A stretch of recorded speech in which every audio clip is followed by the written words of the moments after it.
বিশেষ ঘোষণা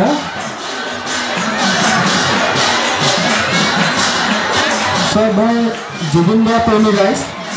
আমি এটা বিশেষ ঘোষণা কৰিব বিচাৰিছোঁ আমাৰ এই মঞ্চত যি নাম পৰিৱেশন হৈ আছে বা ধৰ্মীয় অনুষ্ঠান এটা এটাকৈ হ'লে ভাল হয় নহ'লে খামখেয়ালি হৈ আছে মানে কাৰ শুনিব কাৰ নুশুনিব আপোনালোকে বাহিৰত যদি কিবা কৰে সেইটো আমি ক'বলগীয়া নাই কিন্তু এই মঞ্চৰ ভিতৰত যদি আপোনালোকে নাম পৰিৱেশন কৰে পৰ্যায়ক্ৰমে পৰিপাটি কৰে এটা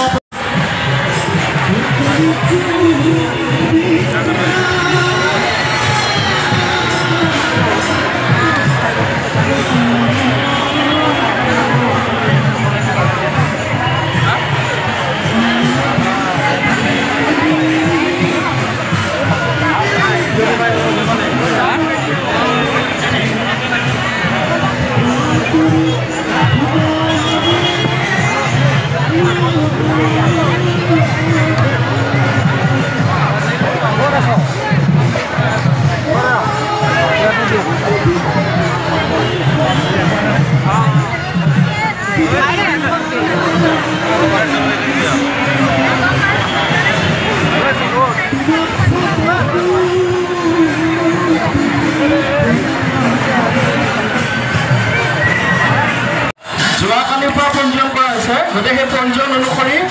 প্ৰতিটো দলকে আমি সুবিধা দিম আমি সেয়েহে এই গৃহৰ ভিতৰত প্ৰতিটো দলকে আমি শৃংখলাবদ্ধভাৱে আপোনালোকৰ নাম বা অনুষ্ঠানসমূহ পৰিৱেশন কৰাৰ বাবে অনুৰোধ জনাইছোঁ কিয়নো 2-3টা একেলগে কৰিলে আমাৰ বৰ্তমান ৰাইজৰ অসুবিধা হয় শুনাতে অসুবিধা হয় সেয়া আমি অনুৰোধ জনাইছোঁ প্ৰতিটো দলকে যাতে আপোনালোকে এটা এটাকৈ এটা নাম পৰিৱেশন কৰে বা আপোনালোকৰ অনুষ্ঠান পৰিৱেশন কৰে বাহিৰত আপোনালোকে কৰিলে আমাৰ ক'বলগীয়া নাই কিন্তু এই মঞ্চৰ ভিতৰত যাতে এটা এটাকৈ দলে আপোনালোকৰ অনুষ্ঠান পৰিৱেশন কৰে তাৰ বাবে অনুৰোধ জনাইছোঁ আৰু লগতে এটা বিশেষ অনুৰোধ জনাইছোঁ আমাৰ স্থানীয় যিসকল দল আছে আপোনালোকে আজিৰ কাৰণে যাতে দূৰৰ দলসমূহ